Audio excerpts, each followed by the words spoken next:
have them going 6-11, missing the playoffs. You have them going 4-13, missing the playoffs. Man, what's the big drawback here for them going 4-13 for you? Is it simply just the division is that damn good and they don't exactly have a stud quarterback to compete against those other teams, or are there other areas that are worrying you here? Look, I'll fully acknowledge before Vikings fans start freaking out on me that I do think they're probably going to land somewhere more in your range around 6 or 7 wins. They just kind of fell prey to the schedule when I was putting this together, but I think there's some real drawbacks to this team right now, and I think it's a shame what J.J. McCarthy showed us in that first game. Man, he looked like a perfect fit for Kevin O'Connell's system, didn't he? I mean, he just looked so comfortable, and O'Connell's one of the best play callers in the league, and you had an offense, you still have an offense with weapons like Justin Jefferson and Jordan Addison, T.J. Hawkinson when he gets healthy, Aaron Jones, a pretty good offensive line. I mean, you had everything you could have to succeed, and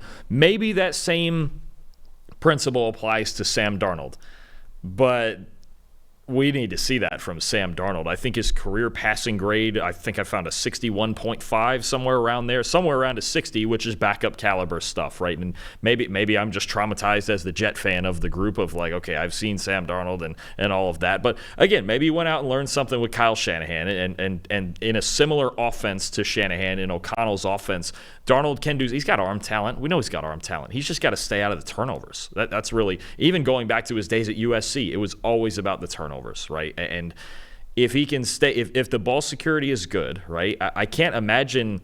I mean, last year they were playing Josh Dobbs and Jaron Hall and all these guys that they had to play last year after Kirk Cousins got hurt. That, Darnold, and you saw even Dobbs especially have success in this offense, especially when Justin Jefferson was healthy. The tools are there. It's just hard for me in a division, though, when you have Jared Goff and a loaded offense, Jordan Love and a loaded offense, Caleb Williams and a potentially loaded offense. Right. And then you look at Minnesota, and I go, I've got a lot of pieces, but I've got Sam Darnold at quarterback and an interior offensive line that I question a little more. They have a great pair of tackles in Minnesota. I'll get into that. Mm-hmm. But just the entire – and then I already lost my best corner, Mekhi Blackmon, to a torn ACL, I believe, on the first day of training camp. They're trying to piece together this secondary. I like the additions in the front seven for sure. Jonathan Grenard, Andrew Van Ginkel, Dallas Turner. I think Brian Flores is starting to put this defense together, but the injury bug has bitten them, man. And honestly, the way McCarthy looked in that first game, I'm like, oh, okay, I would start McCarthy week 1. Forget it. Just put him in there. But it's really, you hope that this isn't, every year there's a couple of teams that get the injury bug real bad, and it appears the first one is Minnesota. So I am worried about that part, especially for their offense.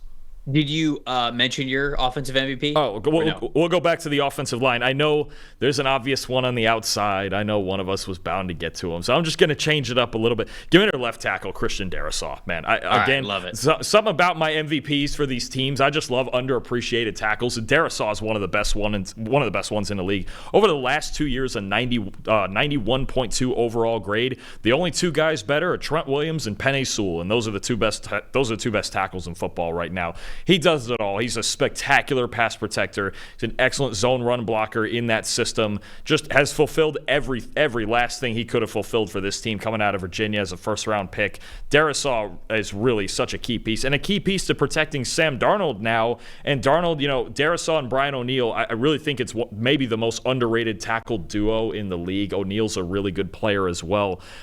Darnold, at the very least, can feel between the play calling and these two tackles, he should feel protected back there and protected enough to be able to make all the throws he can make.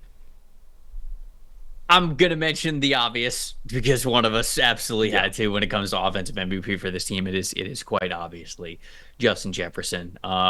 You just look at what he's been able to do throughout the course of his rookie contract since he is on now a massive deal outside of that rookie contract. 92.8 receiving grade over the last 3 years for Justin Jefferson is second only to Tyreek Hill. And I think that it's also worth noting, third highest receiving grade, 95.0 versus single coverage. And he also has the third most explosive plays, 55 versus single coverage, all of that over the last 3 years. It's not just the top tier stuff. It's consistently the top tier stuff with Justin Jefferson. And it feels like he's quarterback proof. And we're obviously going to see this year switching it up from Kirk Cousins to a new quarterback, whoever it was going to be. Now we know it's going to be Sam Darnold for this upcoming year. And I'll get to Sam Darnold in a couple of minutes. But when you have this guy to throw the ball to, you've got a chance on offense for just how good he has been. It's just top tier, elite, all of the best adjectives that you can come up with to describe Justin Jefferson. He has to be the offensive MVP of this team because, we've mentioned a few times on the show, you talked about CeeDee Lamb and what, the Cowboys are like without CeeDee Lamb, or A.J. Brown. What's that team like without A.J. Brown? If you take Justin Jefferson off of the Minnesota Vikings, I don't know what they have, right? I mean, they bring in Aaron Jones, and I think Aaron Jones is still a really good back, but when you don't have Justin Jefferson in this offense, it's nothing compared to what it could be. So he's the MVP for this side of the ball. What about defensive MVP for you? This was a strange one to put together because I thought they played better than maybe. I think they finished at team defensive grade maybe 24th in the NFL, but I thought Brian Flores really put together some positive stuff. But I really like a guy they brought in free agency. Another one of my favorite signings, Andrew Van Ginkel, the edge player from Miami. And Brian Flores loves versatile edge players that can rush the passer, can play the run, can play in coverage, and Van Ginkel is that guy. I think it's a perfect fit for this defense. Last year, 7th in the NFL in both overall and pass rush grade, so we know he can rush off the edge. But then he played 147 coverage snaps. That was the second most by any edge defender, and an 87.3 coverage grade. I believe he had 4 pass breakups. That was second among any edge defender who played at least 10 coverage snaps, and he played 147. This dude's he's an athlete, man. He's the exact thing. Brian Flores loves his hybrid guys, and one of the reasons, look, Danielle Hunter, great player, spectacular player, great pickup for Houston, but I think one of the reasons that Danielle Hunter left Minnesota is because Brian Flores just wanted a different type of player, right? Instead of just the 3-point stance pass rusher. And he got a pretty good one to replace him in Jonathan Grenard. But I think the combination of Van Ginkel and obviously the first-round pick Dallas Turner that we're going to talk about in a minute, those two guys are both guys who can do a little bit of everything, including dropping into coverage with as many looks as Flores can bring, especially last year their defensive strategy was either zero blitz and send everybody or drop 8 and sit everybody back. There was no in between, but it's that drop 8 part. It's dropping in all the zone blitzes and things like that. Van Ginkel, honestly, as far as edge players go, he might be the most versatile edge player in the NFL. Yeah, and if you were dropping Danielle Hunter back into coverage, to be honest with you, I'd be pissed. Yeah. It's just you're not using him the way that you should. That's not the type of edge rusher that he is. So, I think that it was on paper, it feels like it's a net negative to swap Jonathan Grenard for Danielle Hunter, but if you want to use them differently, then maybe it's not as much of a drop-off as people, including myself, thought. My defensive MVP, I'm going to go with Cam Bynum.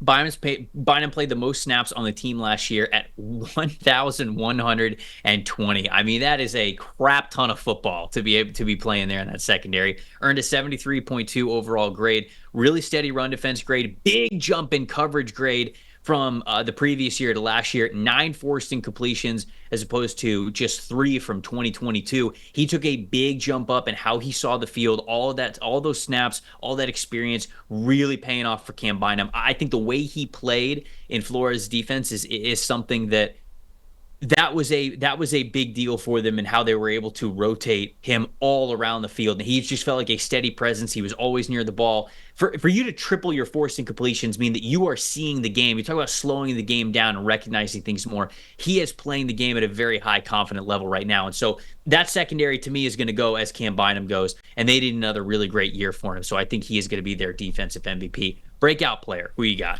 I got a guy I loved watching in college. I have no idea. Well, I do have an idea why he wasn't drafted. They said he was too short. At only 5'10", you just can't do it. And a guy who played really well starting for them as an undrafted rookie at linebacker, that's Ivan Pace Jr. He just, again, it's I think Brian Flores, a fit in this defense. He's a really good blitzer. He can cover. He's a good athlete. Look, yeah, he's small. I'll give you that. He's 5'10". He's maybe 235. The run, if you run right at him, maybe it's a little bit of a liability, but I think his instincts in the run game, I don't think people give him enough credit for that. They didn't give him enough credit for it at Cincinnati. He was one of the, I think he was, his last 2 years at Cincinnati, he was the highest graded linebacker in college football. Yeah, he had like an elite pass rush grade. Yeah, no, he did all 3 at Cincinnati. He was a really good run defender too at Cincinnati, and he comes in as an undrafted guy. He takes a starting linebacker spot immediately. and he has a really good season. 77.1 overall, was the 17th best among all linebackers, and had actually one of the best undrafted rookie seasons in the history of PFF. I only have 5 other defenders since 2006 who played at least 300 snaps and had a better overall grade than Ivan Pace Jr. These are guys like Michael Pierce, really solid player for the Ravens. Kawan Williams, been a good slot corner for a long time. Levi Wallace, Reed Blankenship for the Eagles, the safety for the Eagles. These are the types of guys, and these are all really good football players. And Pace is another one. Again, I have no idea why he wasn't drafted. He stepped in week 1 as a starter and immediately started producing and produced all year. Played over 700 snaps for him last year. This is a guy in the middle of their defense that you put him with Blake Cashman at linebacker. I think suddenly you have a really good pair. But Pace, if you don't know about Ivan Pace yet, if you didn't know about him with the Cincinnati Bearcats and you don't know about him with the Vikings, really, really good football player in the middle of their defense. I'm going to take the obvious one because I've been talking about how good of a signing it was for them. Didn't think that he'd start the entire season, but here we are. I'm going to stick with it. I'm going to go with Sam Darnold as their breakout player. I was really excited about this signing because, one, I like the pairing with Kevin O'Connell. I like Kevin O'Connell and what we've seen from him as the head coach and the offensive guru there in Minnesota, what he was able to do with Kirk Cousins and how flexible he was, trying to maximize everything that Justin Jefferson could give for you, building through the trenches, being able to have a lot of different styles of run game. I'm a big Kevin O'Connell guy. And so when Sam Darnold had a pretty good season last year, albeit very small sample sizes with the San Francisco 49ers, it was a 66.5 passing grade last season, which was the best of his career. I will say that. Again, very small sample size. Same thing in the preseason. 74.2 passing grade this past preseason. Other reasons to get excited about it. But I really liked him here because I thought it made the transition to J.J. McCarthy very flexible, very relaxed, very stress-free, if you will. You could start Sam Darnold anywhere from 4 to 8 weeks and be happy about it. Now we know that he's going to be starting for all 17 games, but I believe that they went into this entire exercise with Darnold, signing of Darnold onto this team. And I think Minnesota was honest with him. Now, I wasn't there in the room, but it feels like they were very honest with him. They said, Sam, we're probably going to draft a quarterback in the draft. We're probably going to take one in the first round. We're loading up to be able to do that.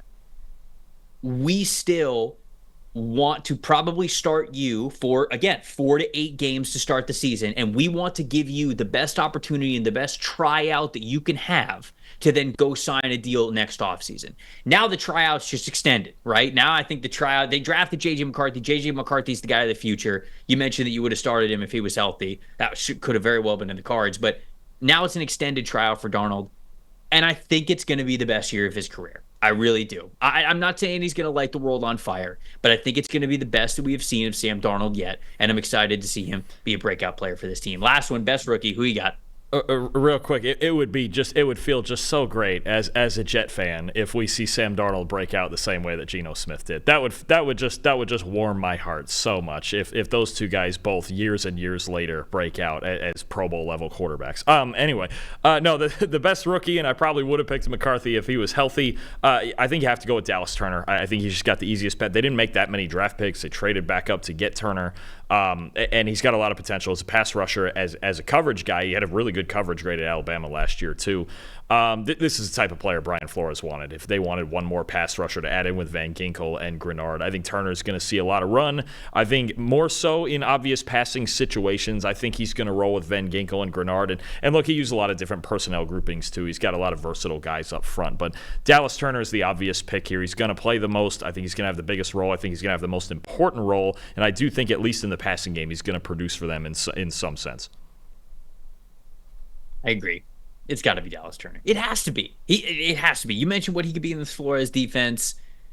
The pass rush win percentage. Look, Danielle Hunter, only edge rusher last year with a pass rush grade above 60.1.